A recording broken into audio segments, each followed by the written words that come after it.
جسے ایم اے عربی کے مساوی تسلیم کیا گیا ہے، اور فارسی کتب اپنے دادا جان سے پڑھی۔ اسکول اور نصابی تعلیم کے ساتھ حفظ قرآن کیا اور 12 سال کی عمر میں تراویح میں قرآن مجید سنایا۔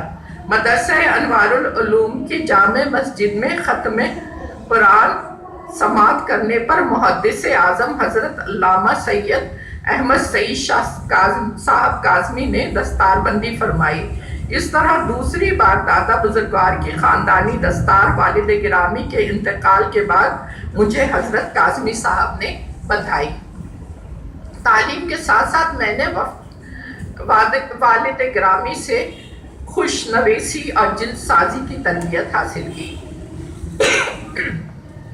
ابن کلیم نظامی جہاں دولت علم سے بہرہ مند تھے، وہاں اللہ تعالیٰ نے انہیں ایسا تخلیقی ذہن عطا کیا تھا جو نئے طرز خطاطی کی ایجاد کی طرف مائل تھا۔ احساس جمال کی فراوانی اور وفور شوق نے انہیں کچھ اور چاہیے وسعت کی طرف مائل رکھا۔ وہ تمام مروجہ خطاطی کے گہرے مشاہدے اور علم کے ساتھ ایک نئے طرز کی ایجاد کی طرف راغب رہے۔ وہ لکھتے ہیں، میں نے تحقیق کی طرف توجہ دی۔ اسلامی خطاطی کی دنیا میں مروج فقط 6 خط ہیں: کوفی، نسخ، ثلث، رقاع، دیوانی اور خط نستعلیق، جو کہ اپنے دور ایجاد سے تاحال مروج و مقبول چلے آ رہے تھے۔ ان سب کو مشاہدے کی آنکھوں سے دیکھا، پرکھا، جانچا، سیکھا اور دل میں اتار لیا۔ اساتذہ معتقدین کہ ان خطوط ششگانہ کے قواعد و ضوابط کے حساب سے تختیہ رقم کی، جو کہ ناپید تھی۔ یہ ان کی تحریر تھی۔ ان تمام علوم کے ساتھ انہوں نے محفوظ کرنے اور اگلی نسل تک منتقل کرنے کے لیے تصنیفات کا سلسلہ بھی جاری رکھا۔ ان کے مطابق اس تمام کارروائی کے دوران ان کے وجدان نے ایک نئے طرز تحریر کی داغ بیل ڈال دی۔ میرے اپنے خیال میں جب کوئی پورے خلوص اور تمام تر صلاحیتوں کے ساتھ اپنے آپ کو کسی ایک شعبے میں منہمک کر دیتا ہے اور اپنے شب و روز کو اس کے لیے وقف کر دیتا ہے تو اس کا وجدان رہنما بن جاتا ہے۔ قدرت خود اس کو ایک ایسی راہ پر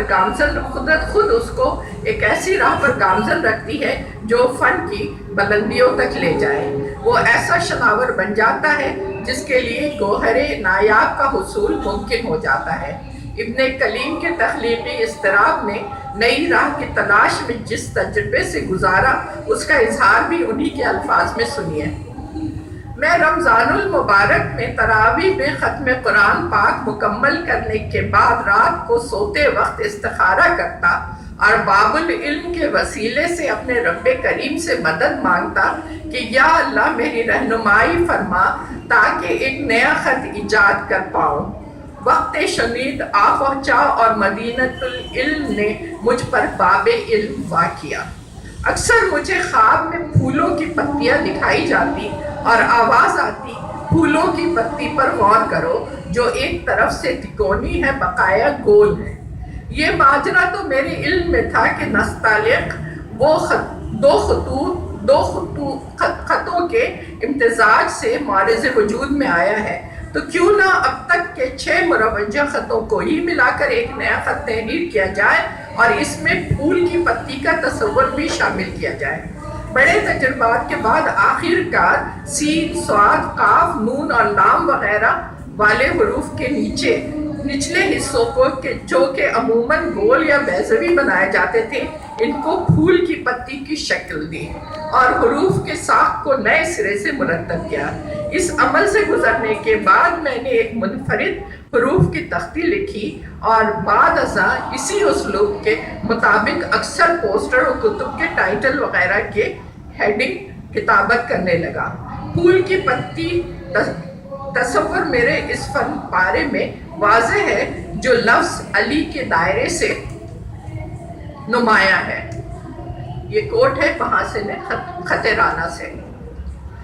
اسلام کی تاریخ اور ہماری فن خطاطی کی تاریخ ساتھ شروع ہوتی ہے۔ وہ پہلی آیت اقرا باسم ربک الذی خلق جب لکھی گئی ہوگی وہی پہلی خطاطی ہوگی۔ اسی فن کے موجد باب العلم حضرت علی کے وسیلے سے حاصل عطیہ فن ابن کلیم احسن کا نام اسی تاریخ میں رقم ہو گیا۔ قدرت نے ان کی میراث کو آگے بڑھانے کے لیے ایسے وارث بھی عطا کیے جو ناموری حاصل کر رہے ہیں۔ نسل میں مختار باکمال ہیں تو خط کوفی میں جمال محسن، ان کی اولادوں کو بھی اللہ تعالیٰ نے توفیق عطا کی ہے کہ اس فن میں اپنا مقام بنانے کے ساتھ اس کی تدریس و ترویج میں اپنے آبا کی روایت قائم رکھیں۔ شکریہ۔